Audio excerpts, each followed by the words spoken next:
My name is Pat O'Connor, and this is video number 20 in my National Mortgage Exam tutorial series.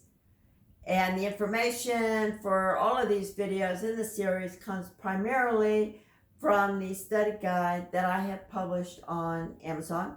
It is updated every year. It has hundreds of questions and answers, as well as 2 practice exams. At the end of this video, subscribers can request the link to download a quiz, and there'll be more information on what email to use and that type of thing at the end of this video. All right, let's get started. First thing up are tolerance levels between the loan estimate and the closing disclosures. So say, for example, you as a loan originator on the loan estimate gave a lower commission than you should have. Too bad. You tried to raise it on the closing disclosure. Can't do that. There's zero variance between fees that are under the lender's control, and that includes your commission. So 0 variance between those items: credit report, origination fees, upfront fees, funding fee for VA loans, upfront mortgage insurance premium for FHA loans. So all of that stuff needs to be calculated accurately. Okay, 10% cumulative tolerance between items a lender chooses or they select. So the choosing would be government recording fees, right? Or the selection would be government recording fees. And these can vary state to state. So, they can mess up going from, one state to another. It may even vary county to county. In some cases, the lender may require the borrower to use a particular title company. As a real estate broker, that's happened to me when someone's purchasing a foreclosure property. And it's because their liability insurance may be different from the standard title company insurance. So watch out for that. The lender will have to pay for it because they're requiring it. But that's one of the cases when title insurance can have 10% variance, but no more. So disclosure timing, a TRID business day. So all of these disclosure timing things are in business days. It includes Saturday. So just remember that for these disclosures, that Saturday is a business day. If you get a tricky question and it asks you on the exam, don't know if you'll get that tricky or not. Okay. Know before you owe mortgage rule. This is what replaced the good faith estimate with the loan estimate. The loan estimate, one of the differences is it incorporates the APR disclosure. And it replaces the HUD-1 settlement statement with the closing disclosure. And one of those changes is that also includes the APR disclosure, so that you don't need separate truth in lending disclosures. All right, so that was the know before you owe mortgage rule. Notification of action taken. This comes under ECOA. So that was one of the federal rules that we covered way back when this video series first started. So there should be a link above my head if you want to refresh yourself on some of that. So notification of action taken, pretty much 30 days for almost everything. 30 days for acceptance, 30 days for rejection, 30 days, hey, you have an incomplete application. It's 90 days if the lender made a counteroffer and the borrower has not yet responded. So they'll make a counteroffer and then they will wait 90 days before rescinding that counteroffer. Okay, and that would be the notification of action taken. And if it's a rejection, they list all the reasons and give you a phone number for somebody to call. Early disclosures, 3 business days after the application, after receiving the application, because not everybody's going to be sitting at the desk in front of you. Loan estimate, 3 business days. Special information booklet. This is the booklet that explains closing costs. Very important for first-time home buyers. Mortgage servicing disclosure statement.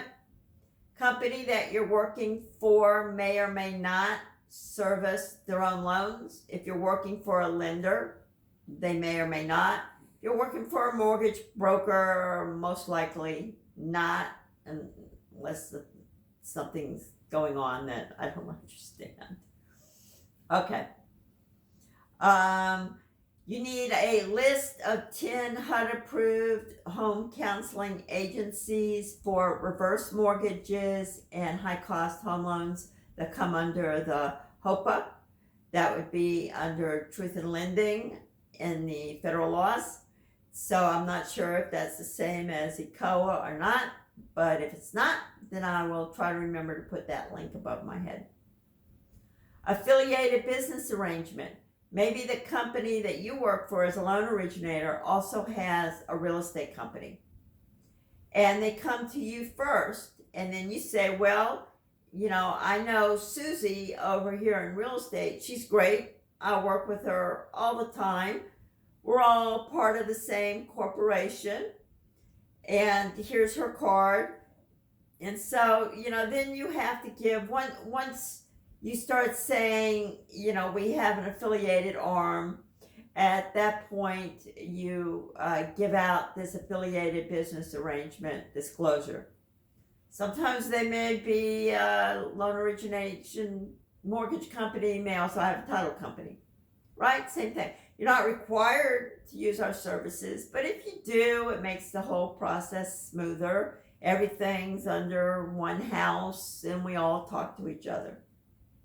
So give out that disclosure if that's the case. Loan estimate timing, loan estimate, initial loan estimate sent out 3 days after the receipt of the application, 3 business days. A revised loan estimate is delivered 3 business days after new information comes in. And 4 business days before loan consumption, and must be at least 1 business day between final loan estimate and final closing disclosure. So what's something about new information where it would be a revised loan estimate? Maybe somebody got fired, right? One of the borrowers fired, co-borrower died, something that would affect how much money that they may qualify for, how big a loan they may qualify for. All right. Expiration of the loan estimate settlement charges. Recommended that people shop around for a loan because fees may be different. So the expiration date should be at the top of the loan estimate, but generally it expires in 10 business days, right? They're going to give you an interest rate. That interest rate, especially now, this is July 2022, August 2022, interest rates are changing. They're going up, they're going down. It's a little nutty right now. So they're not going to lock in that interest rate on that loan estimate for you for too long, or they could, get short end of the stick. Okay, so 10 business days. Tolerance correction, if they have to make a change on this because of the changing circumstances, then they have 3 business days to change the loan estimate because something changed. Closing disclosure, the borrower has to receive it 3 business days before loan consumption. Now here in Florida, we're called a wet state. Loan is usually funded within an hour after the documents are signed. So the lender doesn't really have a chance or much of a chance to review the signed documents. In other states called dry states, it may be days, and it will give the lender time to double check everything before the money is actually, wired to the title company, who would then disperse it. So in these rules, they always talk about loan consumption. Loan consumption is when the loan is funded, not when the documents are signed. Okay, 3 things trigger a new closing disclosure and an additional 3-day waiting period. Because, the borrower has 3 days to review, 3 business days to review the closing document. So if you have a change in the APR by more than 1/8%, if there is a prepayment penalty added, or if there's a change in loan product. We decided we want an ARM instead of a fixed rate. Okay, you're going to wait 3 more days. There's something called the 373 rule. It's not on this outline, but it's just that in effect, by the time frame from when the loan application is received to the closing disclosure before loan consumption, the shortest period of time is 7 business days. Okay. So just keep that in mind. Qualification, process, and underwriting. So now this is going to be a lot of, what's a liability? What's income? Okay. So under borrower analysis, which is what we're going to cover for the rest of this time on the video, assets, it's a minimum of 2 months of bank or brokerage statements, and they're going to check for seasoned funds during this, that all of a sudden you just didn't get a big plop of money into your account that you're going to use for a down payment, and there's no paper trail of it, nothing. So that's pretty much why they had the 2 months. It's also enough money. They want to see that you have enough money in the bank or that you can liquidate to pay, at least that amount of mortgage. So 2 months of mortgage. A video that I think I did last week up here lays out the whole asset requirements depending on the property type and the loan product. If you want to review that, you can go to that link. All right. Liabilities, revolving charge account. This is your Bank of America, your Macy's card, those kind of things. If there's no minimum payment specified, you use 5% of the balance as part of their liabilities, right? You're going to need liabilities to calculate debt to income ratios. You've had the class, you've already done this.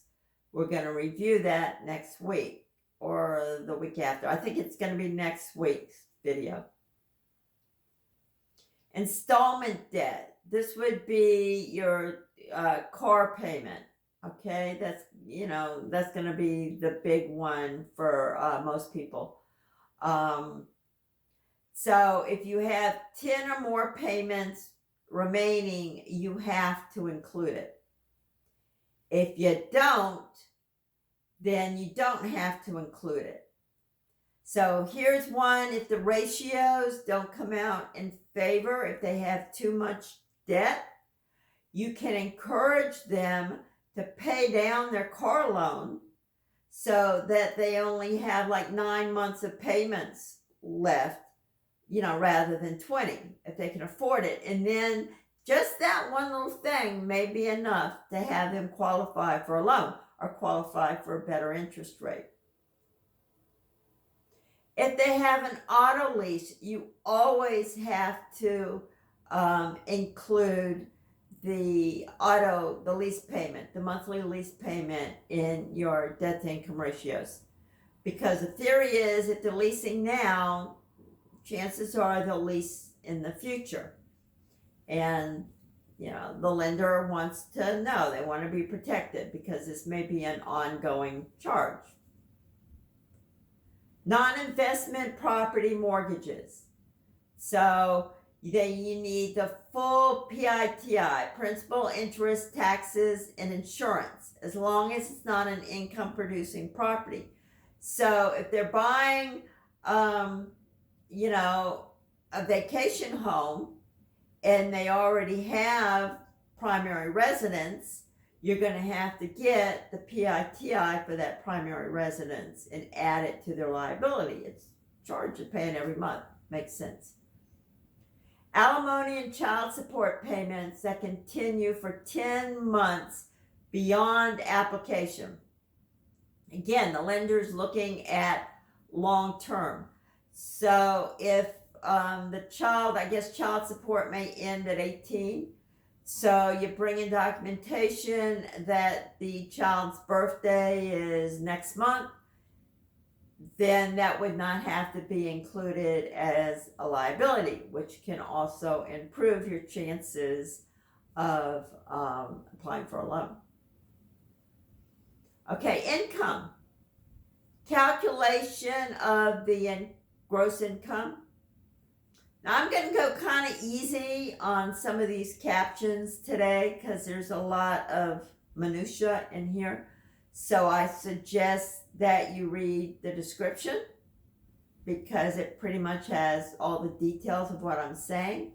But here on how to calculate income, it's going to be over my head. It's going to be on a monthly basis. So you're going to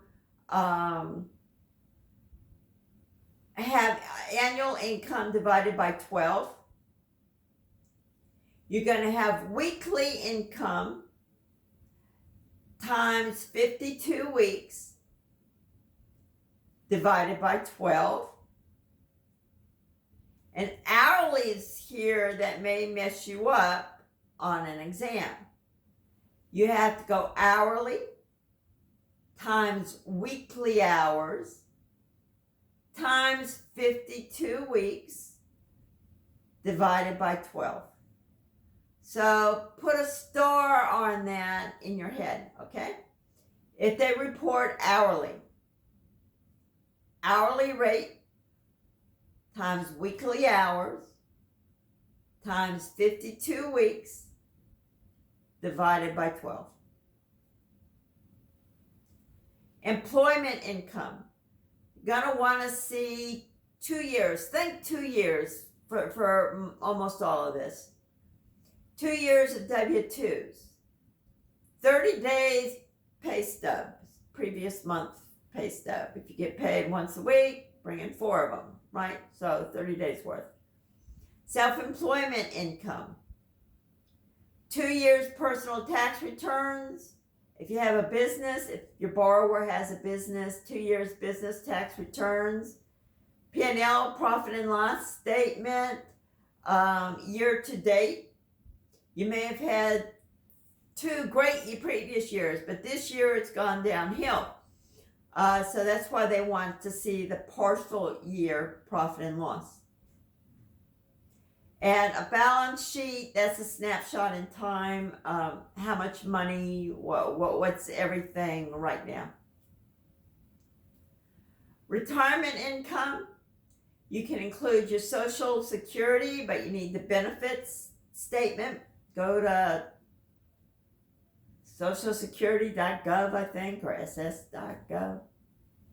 Copy of a pension award letter from a company if you're getting the pension, and then you have to document other income with 1099s that you'll get at the end of the year.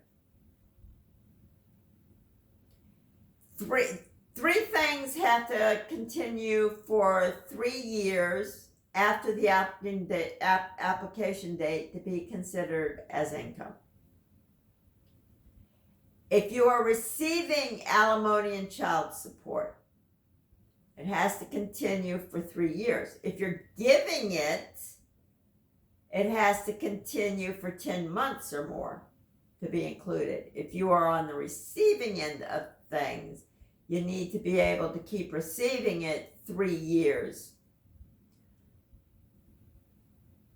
after the application date.